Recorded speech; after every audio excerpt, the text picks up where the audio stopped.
My name is Helen, and I live in a small town near Bath in the south of England. I am 33 years old. I work at a small flower shop in the town center. The shop is quiet and the work is simple, but I like it.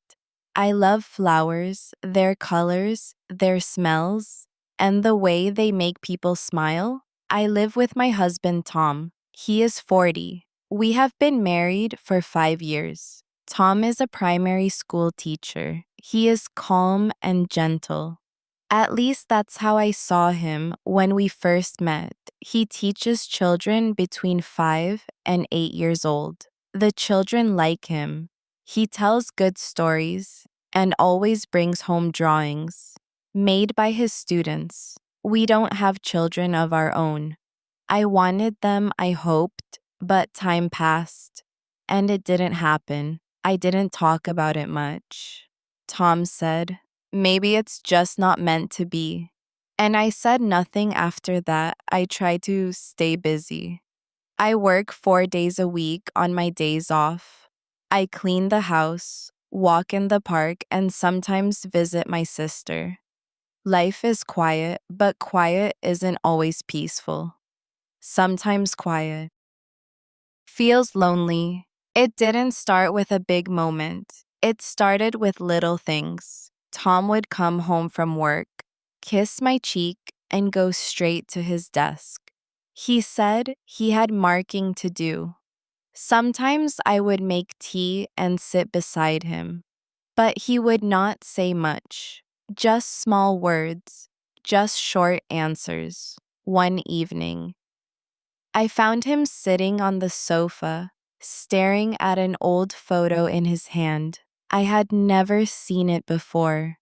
It was a picture of Tom and a woman. They were young, maybe 20. They were standing by the sea holding hands. She had long blonde hair and a red coat. She was smiling at him. He was smiling at her. I asked, "Who is that?" He looked up, surprised. Then he said, "Oh, that's Laura. She was someone I dated a long time ago." I didn't say anything. At first, I just stood there. He put the photo in a drawer and changed the subject, but something inside me stayed still. A feeling I didn't have before. After that night, I started to notice more. On Sunday mornings, Tom would take long walks by himself. Said it helped him think. He never did that before. One day, I followed him not to spy, just to understand. He walked through the park, past the school, and stopped near the old church. He stood there for a long time, just looking at the building. Later, I asked him, "Why do you walk there?" He shrugged, "No reason. Just like the view." But he wasn't looking at the view. He was looking at something else. A week later, I found a card in his coat pocket. It had writing inside. It said, "Hope you're doing well. I still think about the old days, Laura."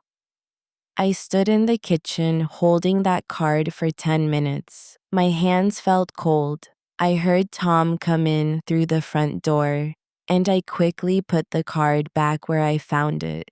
That night, I couldn't sleep. I watched the ceiling and listened to the wind outside. Tom was sleeping next to me, but I felt alone. I closed my eyes and remembered the way he used to hold my hand when we crossed the street. I remembered how he used to laugh at my silly jokes. Remembered how he looked at me on our wedding day. That man felt far away. Now I wanted to talk to him, but I didn't know how to start. I didn't want to sound angry. I didn't want to cry. I just wanted the truth, even if it hurt. One day after dinner, I sat with him in the living room. The TV was off. The house was quiet. "Tom," I said, "do you still think about her?" He looked confused. "Who, Laura?" I said he looked away. Sometimes we were together for years. It's normal, isn't it? Do you still love her? I asked. He didn't answer right away. He rubbed his face with his hands. Then he said, "No, it's just memories. That's all." But the way he said it didn't feel true. His voice was soft, but his eyes didn't meet mine. That night, I cried in the shower. I didn't want him to hear. I didn't want him to feel guilty. I didn't even know if he still loved me. I just knew something was missing. A few days later, I was walking home from work. I passed the small cafe near the train station. I looked through the window and saw Tom sitting at a table. Across from him was a woman with blonde hair and a red coat. My heart stopped. It was her. I didn't go inside. I stood behind a car and watched from a distance. They were talking. He was smiling. She was touching her teacup slowly, like she wasn't in a rush. They looked comfortable, like nothing had changed. I walked away before he saw me. That evening, I waited for him to say something, anything, but he didn't. He said he stayed late at school for a meeting. I said nothing. I wanted to scream. I wanted to ask, "Why are you lying? Why are you seeing her?" But I didn't. I just nodded and said, "Okay." I went to bed early. Tom stayed downstairs. I stared at the ceiling again, wondering when my home had become so silent. The next morning, he brought me tea in bed like he used to. He said, "You look tired last night." I just smiled and said yes.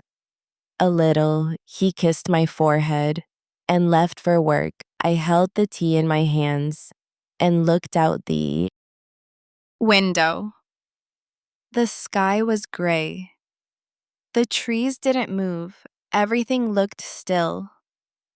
Everything felt still, but inside me, something had started to break. Before I share the rest of my story, I want to ask you something. Where are you listening from? Sometimes I wonder if someone out there truly hears me, someone who understands what I'm feeling. It gives me strength to know I'm not alone. So please tell me in the comments. After that day, nothing outside changed. The house still smelled of tea and clean laundry. The street outside still echoed with the sound of school children in the morning and birds in the afternoon. But inside me, everything was different. It was like someone had turned off the light, and now I was walking in the dark, trying not to trip. Tom didn't know I had seen him with Laura. He didn't know that I had watched him smile at her like he hadn't smiled at me in years.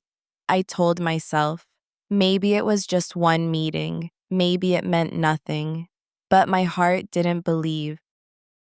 That something deep inside told me the truth, even if he wasn't doing anything wrong. His heart was no longer here. It was with her. I started to notice more things. When I spoke, he didn't listen. The same way his eyes moved to his phone or the television. He still asked me if I needed anything. Still brought home groceries. Still said goodnight before bed. But it all felt like a habit, not love, like he was just doing what he was supposed to do one evening. I came home early from the flower shop. I wasn't feeling well. My stomach hurt and my head felt heavy. When I walked into the house, I saw Tom in the kitchen, standing with his back to me. He was talking on the phone. I didn't mean to listen, but his voice was low, soft. almost shy. He said it was really nice seeing you again, then he laughed. Then silence. Then I still think about that summer by the lake. I remember your red coat and how you hated the cold, but loved the sea. I stood there frozen. My hands were shaking. I stepped back quietly, walked outside, and closed the door behind me. I stood in the garden and looked at the flowers I had planted last spring. Some of them were dry now, others still growing. I touched a yellow one gently and thought, when did I stop blooming? I didn't tell Tom. I had heard the call. I didn't want to see him lie to me. I couldn't bear to ask again.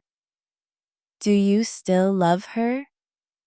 I already knew the answer. That weekend, my sister Emma came to visit.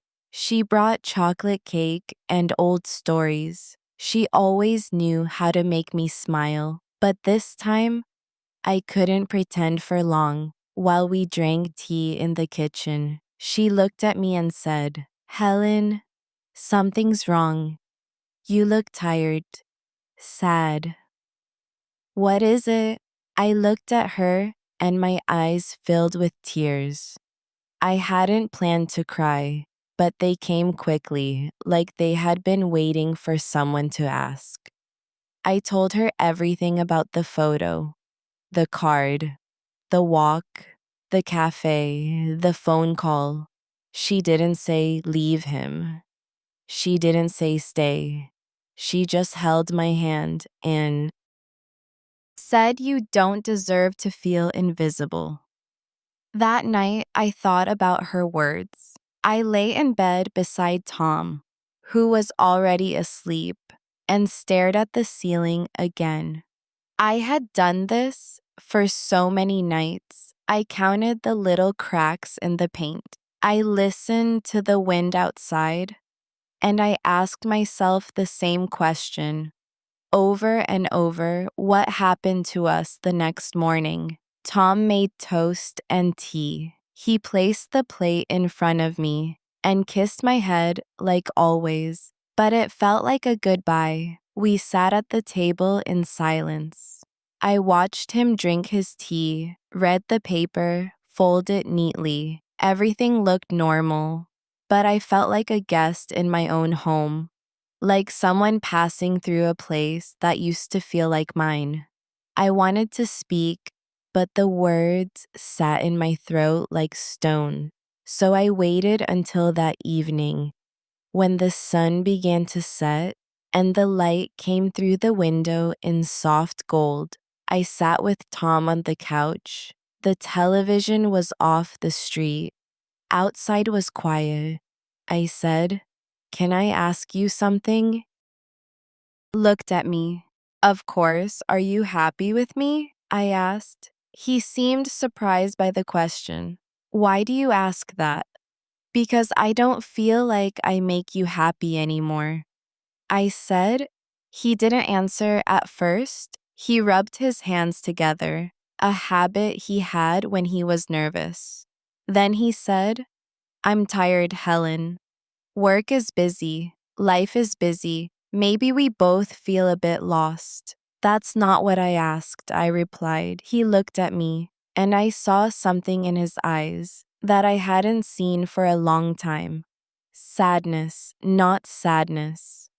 For me, but for himself, for what he was missing, for what he had left behind.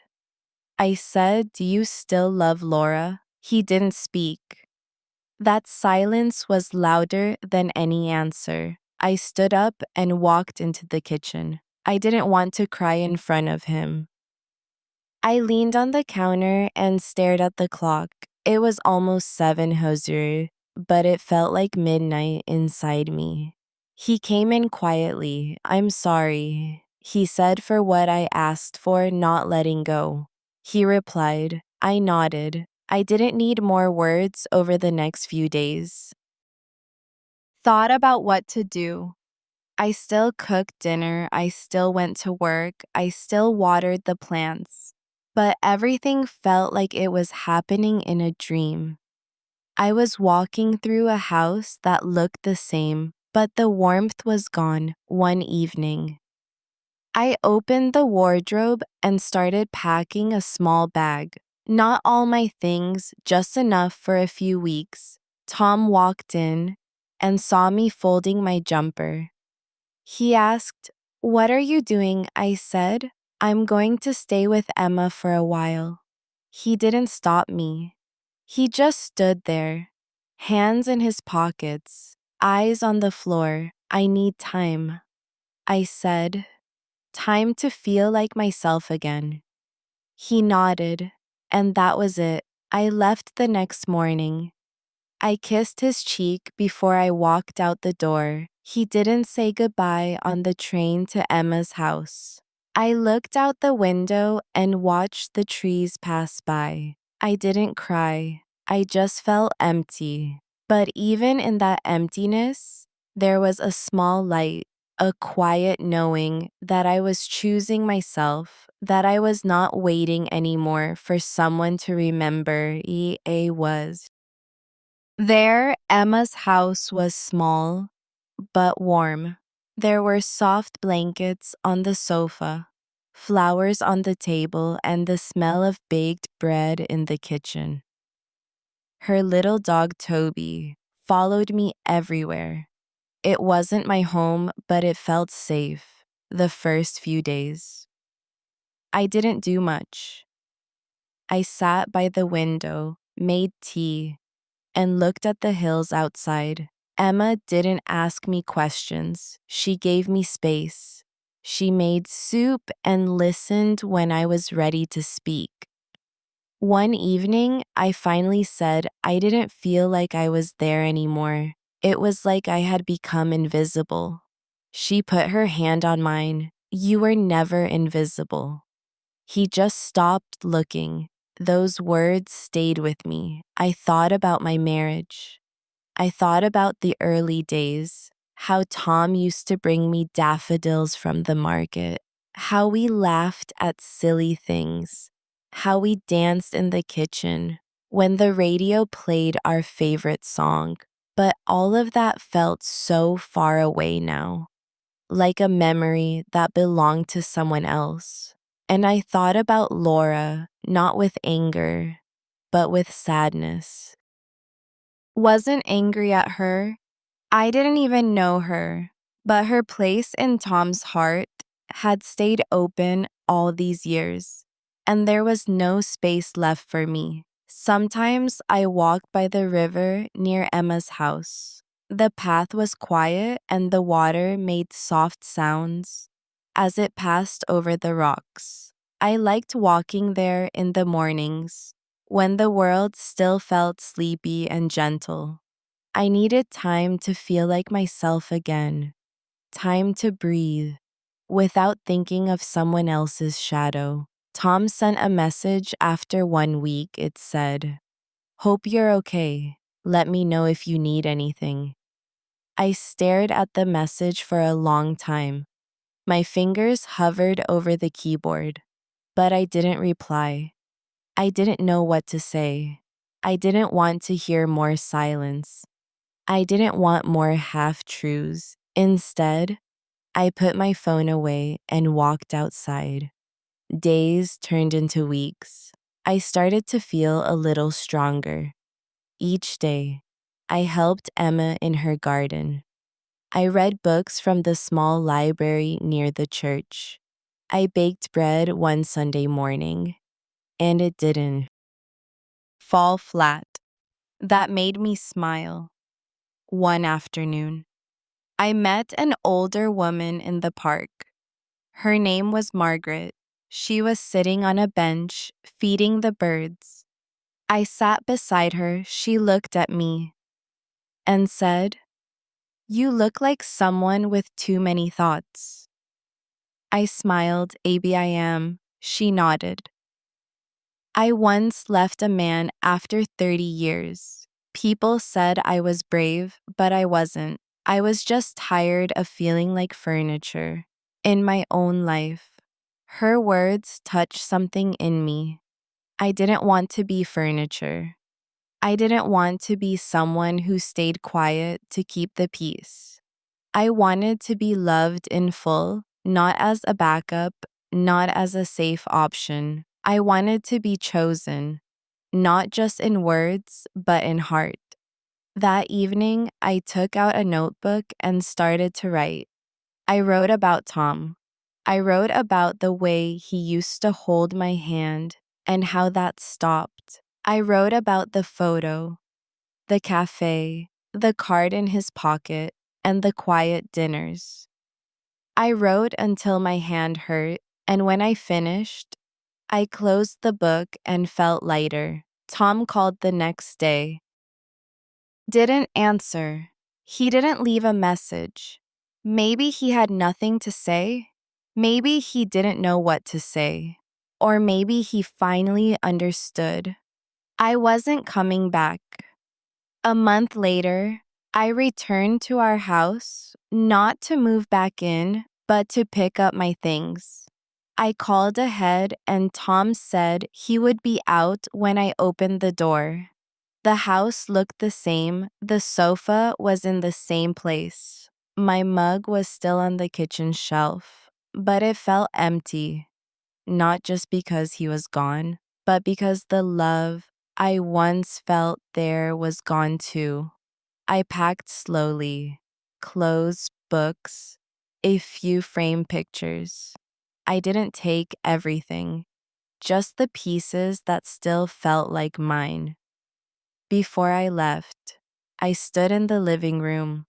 One last time, I whispered goodbye, not to the walls, not to the furniture, but to the life I had hoped for, to the woman I had been, to the dream. I had tried so hard to keep alive. I closed the door and didn't look back at Emma's house. She made tea and hugged me without a word. That night, I slept peacefully for the first time in many weeks. I didn't stare at the ceiling. I didn't listen for footsteps. I just rested. Over time, things changed. I found a small flat near the flower shop. It wasn't big, but it had a window that faced the sunrise. I painted the walls light green. I bought a small table and a soft rug. It was mine. I returned to work and smiled more. I spoke to customers, arranged flowers, and tied ribbons. I started writing again in the evenings, not about sadness, but about growth. Sometimes. I walked past the school where Tom used to work. Sometimes I saw him in the distance. He never waved, neither did I. And that was okay. One morning, I stood outside my flat, holding a cup of tea. The sun was warm. The air was quiet. I thought about the past. I thought about love. And I thought about how sometimes the bravest thing you can do is walk away, not because you want to, but because staying means losing yourself. I had left not with anger, but with honesty because I needed to be. Somewhere I felt seen because I deserved to be loved completely, because my heart wasn't home anymore. And it was time to find a new one. If you liked my story, please like, comment, and share more. Simple and emotional stories are coming soon.